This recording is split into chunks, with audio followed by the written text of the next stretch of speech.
And Li Gou is not just an exterior alchemist. Yeah? He also knew that it was important to look at Neidan. And Neidan is a kind of foundation for how you think about medicine and transformation. Because alchemy is about transformation and distillation and essencing things. And here we have, sometimes we'll look at some of the Chinese characters. So this one here is Nei, inner, and we'll be looking at that quite a few, because this one here is called Nei Jing Tu, this map here. Nei is inside. And Chinese characters are nice. That's we have something there, and then let's put it in a different color. Here we have something coming into it, coming in. Yeah, that red thing is in. And Nei means inside, inner, internal, inward. There's Nei. You have it like in Pericardium 6, Heart Protector 6. Nei Guan, the inner gate, the inner path. And exactly on the outside of the body here, you have Wai Guan, outer gate, outer path. Yeah, on the outside, the Wai, and on the inside, the Nei, here. Okay, and what about this other character, Dan, that now looks like this? And originally, they often put this little dot here in red, because this is some kind of alchemical stove, the bit in black, and the red bit is Cinnabar. What is Cinnabar? It's nice to write it in red because it is red. Cinnabar is an ore which you find in the ground. It's red-colored. Red colors, of course, in Chinese means fire. There's fire. There's something dynamic. There's something inside there. And cinnabar is made of mercury and sulfur. So then we come to the kind of alchemical ingredients in European and Arabic and Greek alchemy. Mercury, quicksilver, silver, fluid and yet heavy. That's something special. Fluid and heavy, for the Chinese, that is perfect for yin. So that's for the yin. And for the moon, sulfur you find in volcanoes. Sulfur is the fire aspect. So it's a yang aspect. And it's the sun. So within Cinnabar you have the sun and the moon. You have the solar and lunar forces. You have the ultimate yin and the ultimate yang in one amazing substance, which when you heat it will separate. Yeah, this idea of separation is also important in alchemy. So the word for alchemy actually is the picture of Cinnabar. And you have this character here, Dan, in Dantian. You have the character, you know the Dantian? The Dantian, which is this character here, Dan. And then Chen.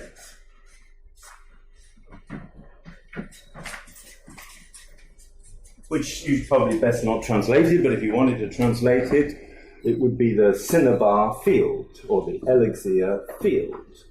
Here's a field, which again is just simple Chinese character. Here is a piece of ground, and you divide it up into fields.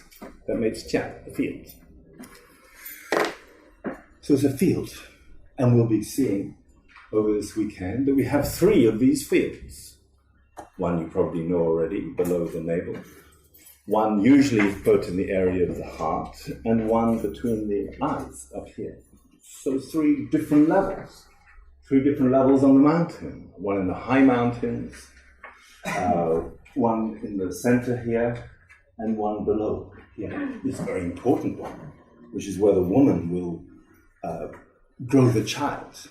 Yeah, there's nothing more life-giving in a woman than this area here. And we'll talk a lot about that with the liver. And in a way, the liver in a woman is different to the liver in a man. because a woman uses blood in a different way to a man.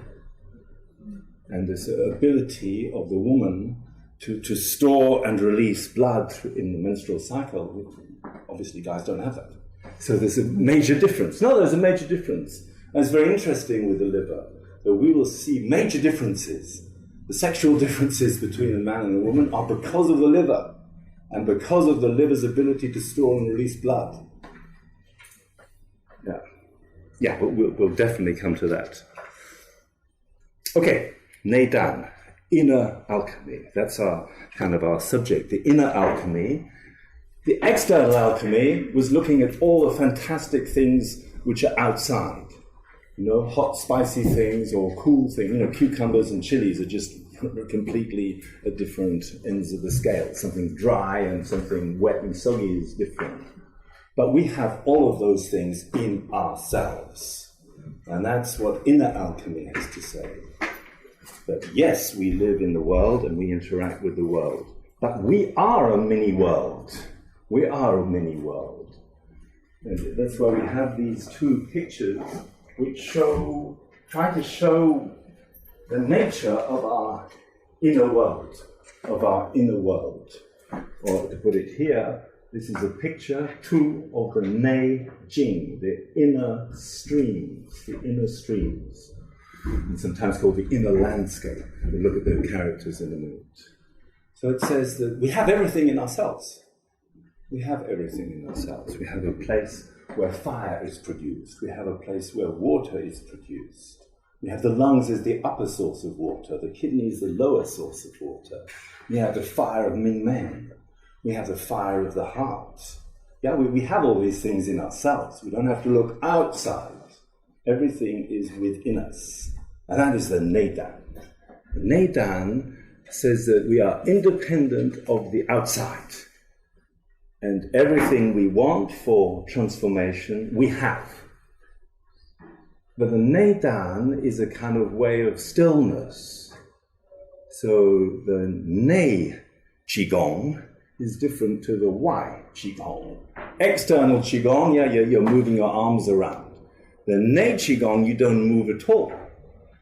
You sit in meditation, like this guy here. You're seated, like this guy here. Or like Lao Tzu here, sitting here. Yeah, sit in meditation. And often, just to emphasize it, the arms are crossed like that, brought, notice, at the level of the heart. And you go into a lotus position, which I would do standing up if I could. If I was one of those really cool people, the bouncers.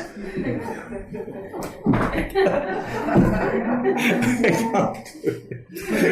If I could, I'd come back in 50 years and just kind of... I'm the low-level Daoist, as you can see. Probably good for you. You could probably understand me. No, the high-level Daoist would come here. And it would be like... You'd be kind of... And after 4 hours, you'd be thinking... When's the break? And there would be no break. And it would be an entire weekend of silence. And you would either go mad or you would go out saying, that was worth $300. Mona would have trouble. That's why we never employ the high-level Daoists. It just caused trouble, But no, it's true. He doesn't speak. Lao Tzu doesn't speak. He was only kind of forced to write the 81 chapters of the Tao Te Ching. He was begged to write it, and he didn't want to. And his first few words were, the Tao that is expressed is not the real Tao. And the whole thing went downhill from there. Oh, really? But there he is. But he's in the silent realm. And a lot of this has a lot to do with silence and noise, and with movement and stillness. And in context of the liver and the lungs, the liver is the mover, and the lung is the stiller. We like the morning, the start of the day, the dawning. all of that, the expanding, the light, all the little insects get up and start moving around, all the birds, all of that, that's under the influence of light. And the lung is related to the evening of the day, which is a cool word. The evening. Evening means balancing. Okay? The evening and the fall. The fall of what? The fall of yang. It's not the fall of yin, it's the fall of yang. And as the yang falls, the yin spontaneously returns. Okay? And that return of yin is what you need to refresh and restore and recharge and re-heal. That's it. So these two are really dynamic pair. Yeah, dragon and tiger. And you see it so often, representing the east and the west, representing the outward and the inward movement, the upward and the downward movement. Yeah, all of that. Okay, but Neidan says everything is within. And these pictures are basically pictures of what is happening in different areas of your body, a place of stillness here, the level of yin-tang, for example. Why do we use the extra point yin-tang? You use it because you're helping the needle will do what focusing on that point without the needle would do. Yeah. But actually, if you have a patient who you always need to do yin-tang to kind of calm them down, then why don't they go and learn how to do it themselves? Yeah. And a lot of this is about learning how to guide, control your own qi, or to be a bit more true to the Daoist way, how to keep your jing, and how to preserve your qi, and how to keep in connection with the shen. Yeah, that's the Neidan. How to, and the goals of Neidan were basically health, happiness, longevity. Longevity, not being old and decrepit, but being old and in full possession of your faculties, and to be like a child in old age, as in you can still move everything around, not like that. That's not old age as we would want it.